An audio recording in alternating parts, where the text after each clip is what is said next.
राष्ट्र सह्याद्री, आवाज जनतेचा, प्रयत्न जनहिताचा।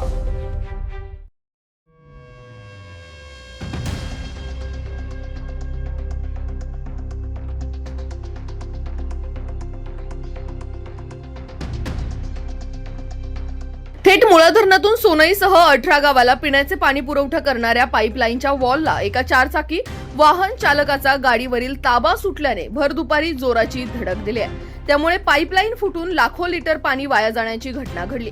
याबाबत समजलेली माहिती अशी की MH16 BA 00007 क्रमांकाची XUV गाडी राहुरीवरून शिंगणापूरकडे जात असताना पिंपरी अवघड शिवारात रेल्वे उड्डाण पुलाजवळ सागर कलापुरे यांच्या शेतात असणाऱ्या या पाईपलाईनच्या वॉलवर आदळल्याने सदरची पाईपलाईन फुटली असून लाखो लिटर पाणी वाया गेलंय।